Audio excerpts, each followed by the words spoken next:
I have best-selling author of Crash Proof and the Real Crash, Peter Schiff, as my guest today.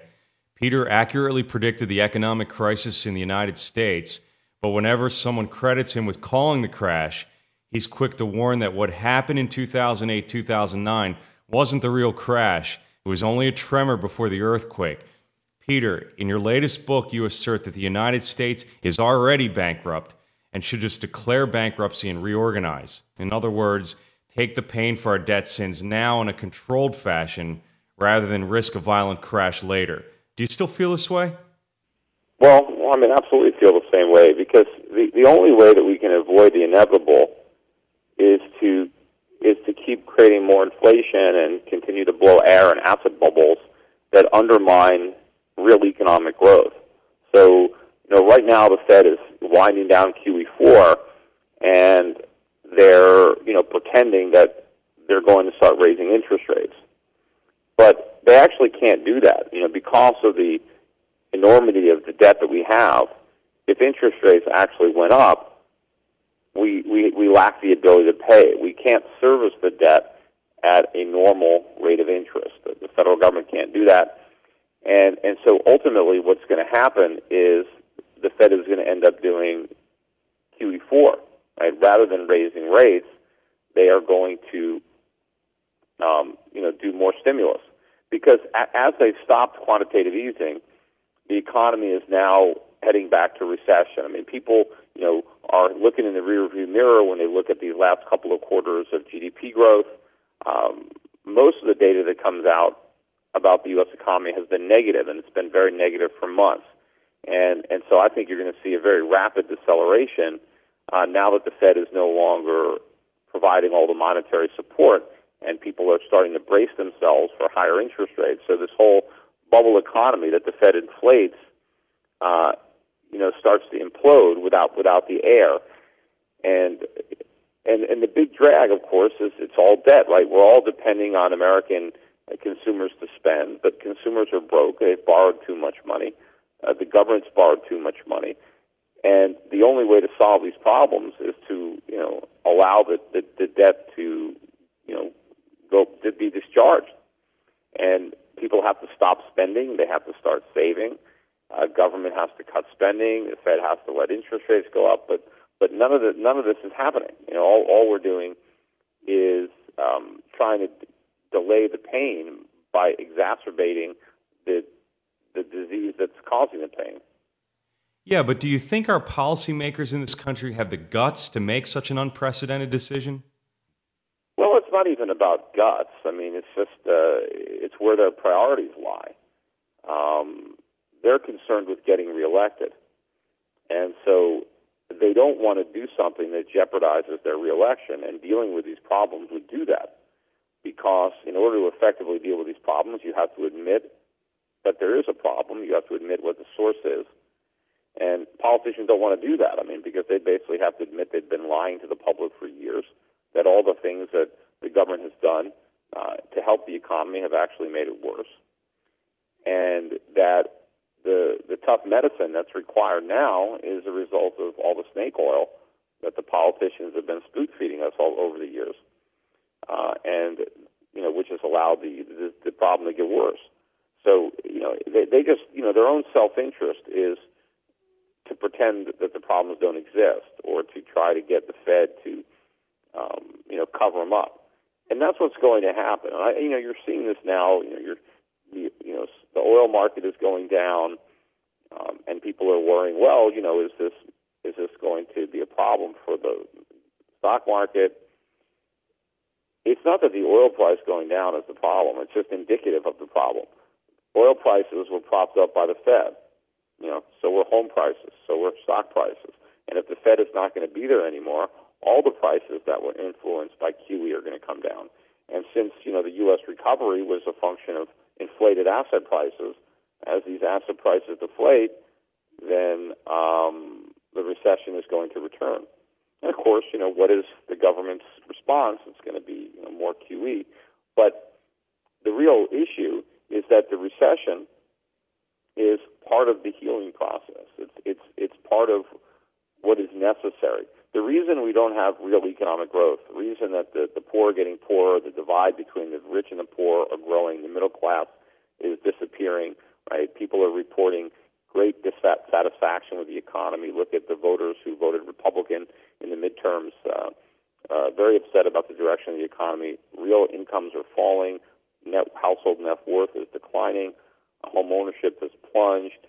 The number of people living off the government has skyrocketed. Labor force participation is only rising among older people who are coming out of retirement because they're too broke to stay retired. Meanwhile, younger people, labor force participation is plunging as young people can't find jobs and they just go to grad school. And now student debt is skyrocketing because so many people can't find jobs that they're just going to school. Although a lot of the people that are borrowing money using college loans are just going to college so they can get the loans. They don't even care about the education. They're enrolling in online courses just so they can get government loans so they can pay their electric bills. So the reason that we're having this real recession underneath this phony recovery is because the Fed won't allow the recession to run its natural course. Because the recession is kind of like detox. It's kind of it's what's necessary to make the economy healthy, to allow a restructuring that would facilitate legitimate economic growth. But instead of that happening, we just inflate financial bubbles. And, superficially, it looks like things are getting better because the stock market goes up, the real estate market goes up, and there's some increased spending as a result of all the extra borrowing. But all that is actually hurting the economy. And so, but if we're going to allow the recession to run its course, then debt is going to be defaulted on because there's no way around it. Right? I mean, if the government allowed the recession, banks would fail. People would default on their debts because they couldn't, pay the interest, let alone the principal. But that is more healthy, allowing that natural free market restructuring. That process is healthier and more conducive to a return to legitimate growth than what the Fed is doing, than trying to prevent that through inflation, through printing money and quantitative easing and 0% interest rates. But, the Fed is going to continue to fight this battle until it loses the war. And that means, the dollar collapses. And I think that's ultimately where we're headed. Peter, you were an original opponent of the bailout as early as a year before the Bush administration even proposed it. How would you have handled the collapse of the housing market and the ensuing credit crisis? Yeah, well, when I wrote my first book, you've been reading The Real Crash. When I wrote Crash Proof in 2005, 2006, I wrote that book. And I wrote about the coming economic collapse. It wasn't the one that happened immediately after the book came out. It wasn't the 2008 financial crisis, even though that was a large part of my book. I wrote in detail about that coming crisis and what was going to facilitate it, and I wrote a lot about the housing market and what was going to happen when that bubble burst. But the first book basically laid out the premise that after the housing bubble burst, and it brought about a financial crisis and the greatest recession since the Great Depression, right? And I wrote that we'd have trillion-dollar budget deficits and double-digit unemployment. I wrote about all the things that were going to happen. I then wrote that in response to that, the government would make the mistake, the Fed would make the mistake of trying to stimulate the economy with cheap money and reflate the busted bubbles. So I wrote about the fact that they would do all this quantitative easing. I just didn't know what they were going to call it, but I just said this is what they're going to do. They're going to slash interest rates, they're going to print a bunch of money, and they're going to start buying up debt. And what I said is that action was what was going to bring about the economic crash. That it wasn't this disease that I was diagnosing that was the real problem, but the government's cure that I anticipated would be administered. And that's happened.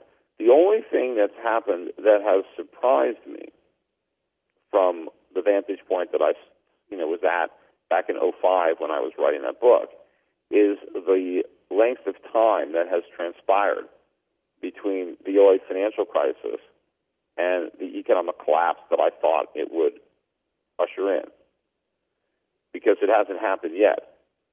Right? It's taken longer. The financial crisis and the next crisis, the gap between them is longer than I thought, and I think it's because I made the mistake of overestimating the intelligence and the ability of the rest of the world to recognize the problem, even after the 2008 financial crisis. It's amazing the level of financial and monetary ignorance that still permeates, the establishment. I mean, the academics and the big money managers and economists still don't get it, even after having been so spectacularly wrong about the state of the U.S. economy leading up to the financial crisis. They've learned nothing. They haven't questioned any of their premises or any of the dogma that they've accepted as fact. Right? Their confidence wasn't jarred by that. In fact, if anything, they have more confidence than ever in the Federal Reserve and their ability to micromanage the economy and save us, even though the Fed was so wrong and so instrumental in causing the last crisis and so completely ignorant in understanding it. Right?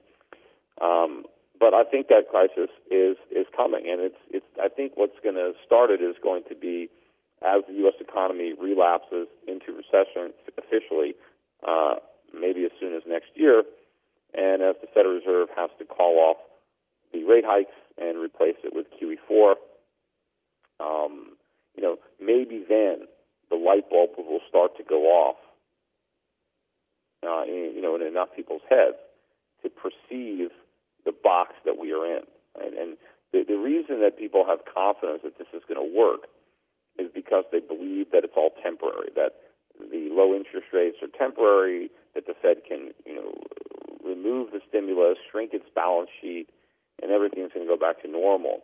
When people realize that this is permanent, that to maintain this artificial economy requires a permanent 0% rate, interest rates, and permanent QE, that the Fed can never back away, that the balance sheet has to keep growing exponentially to prevent the collapse. And when people realize that, then that's what brings on the currency collapse.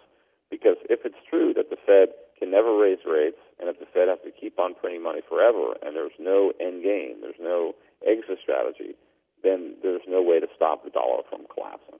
And that's what people haven't figured out. They think, that the dollar's already rising, and it has been rising recently based on the anticipation that the Fed is going to raise rates. But they can't raise rates without precipitating another financial crisis, which would mean that they would have to slash rates. But that also means that as the economy starts to weaken, simply on the anticipation of higher rates, that the Fed is forced to cut rates or do another round of QE before they ever get to the rate hike. That's the catch-22 that people just haven't figured out.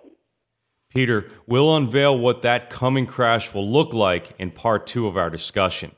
As you say in The Real Crash, even if you don't think of yourself as an investor, you need to start paying more attention to your wealth, because our economic predicament means there will be no easy way to protect your money. For Wall Street Daily, I'm Robert Williams.